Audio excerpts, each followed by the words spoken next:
let me start this off by saying, man, how the hell y'all came a duo? Because like I said, I've been following AV for the longest. His content was out there, right? And you was by yourself. So you started by yourself. Yes, sir. So how you guys came up to like this big duo now? See, this shit, it's crazy, bro, because it's like, when I was making music at first, I was like still in school. So it's like, you know, I was getting into a bunch of like my own little problems. And like, I think it was like my third high school that I went to. I had, it was Emerson South. And that's when I ran into Pwap. And we've been best friends since like 6th grade. We just ain't talked within that time. You know, we were just friends on fucking Facebook and shit. Y'all was just doing y'all staying. So whenever I ran into him, one of my homies came up to me. He was like, hey, bro, you know, he be rapping too. And that was around the time where like, I had just made it on World Star. So it was like everybody knew, like everybody was trying to like get me to like work with them and shit. So they came up, my homie came up to me. He was like, hey, bro, like, you know, Pwap cold as fuck. You need to work with him. And I was like, okay, you know, like everybody be telling me the same shit. You know, like if he ain't coming up to me, then that doesn't mean that he wants to like work right now, or he's not interested.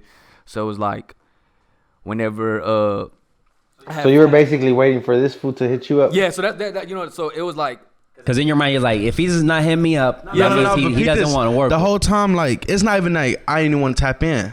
I'm just, you feel me? It's you was in your own zone type shit. Yeah, bro, and like the whole time I'm applauding him from I'm applauding him from the back, but I'm rapping, but it ain't like what he doing, so I'm not trying to step in his lane. Yeah, but I'm not trying to step in his lane, bro, because he doing something totally different. But so it was like, so whenever I had followed him back on Instagram, I was scrolling, and then I seen a video of him freestyling.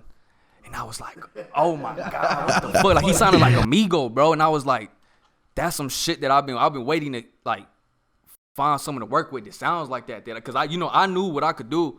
Like with my music, I just didn't have like the right, you know, people to like to work with and shit. So it was like, once I heard that, I hit him up. I was like, hey bro, let's do something. Let me take you to the studio because I got connects and shit. How did you polish that up? Like your music, like was it in the family or how were you able to fucking? Because you were like that little kid out of nowhere that had like they shared a video on Facebook of him dressed all fucking thugged out, just rapping some shit. But like it was like you could see the growth over time. Oh yeah, fast, bro, and it was fast too. Like I watched it from a distance. Talent, but he still had to like find his. I don't know, bro. Like getting his bag. Basically, he had to find his bag. It was just break the shelf and shit. And just it was get just out like, you know, trying to like hear new like music and shit, like new different artists. And like trying to like pick like, okay, what's he doing right that got him to where he was where he is right now, and then looking at this one. So it was like me trying to like take all the notes that I was taking from every artist, putting them together, and then me like, all right, cause like at first when I first started rapping, I was trying to be like a Chicano rapper, like you know, like SPM type shit. But then I noticed not a lot of them, you know, blow up mainstream. You know, like, and that's what I wanted to be. I wanted to be like a mainstream artist. You want to be on Billboard? Yeah, like that type of shit. Yeah, like literally. So it's like Grammys type shit. Especially because like not like there's no artist in Oklahoma that blew up. So it was like I was just trying to see what the artists that they were mainstream, what they did right. You know, so I was like doing my research and I was just like putting them all in together and me like going in their lane, but like me doing it in like my way. So like I think that's what like how I changed throughout the like, especially then when I found Pwap. He was really like what like made me like test myself even more because it was like the way he's rapping is completely different than the way I've been rapping. So it's like if I could go into like his lane and like push the limits, like the way he sounds, I know like we. Did you like his music, bro? People don't even know, bro. Like on Facebook, he's got memories, you know, like from years ago. I was sharing all his shit, like been tapped in, been listening since palm trees. You feel me? Like all that when he was in the back. That's what's crazy, bro. Niggas don't even know, bro. He was in the back of the car, freestyling on the phone. I mean, rapping on the phone, bro. You feel me? And you feel me? I'm sure all of that, bro. But like, I wasn't rapping at the time, but I always knew I could rap. But you know, then we finally tapped in. That shit worked quick. Like it's like we just sounded like we was two completely different styles. Yeah, but that's what was crazy. But we feed off each other though. Then like the further we kept going, the more I took more of his notes, he took more of mine, and that's the evolution, bro. Like we got a lot of songs that people ain't heard of. They think our first song is No Hook, Spasm. We got a lot of songs before that, you know. That's just the one that just kind of like. The one that I heard a lot was Blueface. Big Blue. That's the one. Yeah. Was that the first one we recorded? Car washes and like fucking. Yeah, that one. That is. Yeah. People don't know we recorded our first song on my birthday, on my 18th birthday. My first time hitting the studio. How was that? Like, how'd you guys end up deciding to do that? That's whenever I had ran into him. And then, you know, I had ended up hitting him up. I was like, hey, you want to go to the studio? You know, I'll pay for the session. Like yeah, he swooped me that night too. He slid up. Yeah, so he told me, he's like, yeah. And then I was at work, so I told him like it's gonna be like a late session, so just like let me know when you free after, and I'll get like swoop you up. So it was like around like 10, 11 o'clock. I picked him up, and then we went to the studio, and then originally I had a beat that I had already sent to my engineer. It was goofy. We recorded that song too. Yeah. It was goofy. And I had sent my engineer a beat that I wanted to go in and do a solo. So he was playing that shit out loud, then I heard him freestyling to it.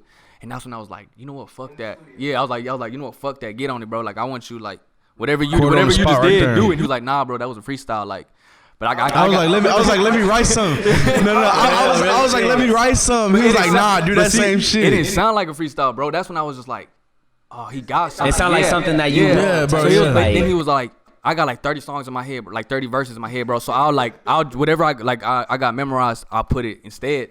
As soon as I heard him go inside the booth, like I could feel the energy and that shit. I was just like, this is it. I was like, this is like, we finna do something. Because you had already worked with a lot of artists before that, so you were that's what I feel like. I like. Because you worked with a lot of artists before that. Hell yeah. And then while we was together too, bro. Was it? Yeah, you were on the song Tech. Yeah, hell yeah. Tech and then Yellow Beezy. Yellow Beezy, yeah. And see, like all those songs, I didn't feel like that was me as an artist. I felt like it was like you were being engineered. Yeah, like I was trying to like, how do I say, like fit in with their music. And that wasn't really me. That's just because, like, you know, that's all that I had. I didn't really have bread to like put in for myself. So it was like, if that's getting like if that's what I have to do to to get on that song, and fuck it, I'll go in that lane. So it was like, so when I heard him, I was like, that sounds more like me. Like I can, you know, fit in more with that shit and make something work with it. So that's like, you know, that's why I feel like.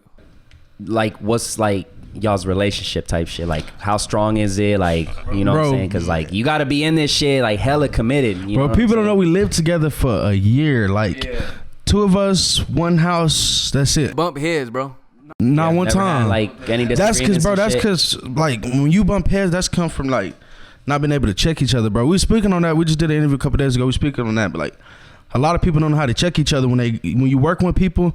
They feel like they don't want to. That's a boundary, and we don't fuck all that. And then we gotta go. They build all that animosity inside like their chest, and they're like. And when it finally come out, you know. And it's like nah. Basically, like me and you, we hadn't talked to each other for a minute because I was like, man, I don't know if I want to fuck with this nigga. But it just, you know what I'm saying, off of shit that we never talked about. No, that's how it goes. When you don't talk it out, bro. That's what happens. Drag out until it was like. Nigga, why that's what I'm saying. That's what when I had hit you, I was like, cause I had bad memory, so it was like I don't remember what the fuck it was, so it had to be some petty shit. Cause I know if it was like some we real, were both just ego tripping, basically. Yeah, if it was some real shit, I would remember and be like, nah, fuck that, I'm not, you know. But it's like, nah, like at least y'all both man up and was like, you know what, I don't know what the fuck was the beef, but hey, let's squash this. That's part of the game too. I wish I could answer that shit too, bro, cause I don't fucking remember. Do you remember it?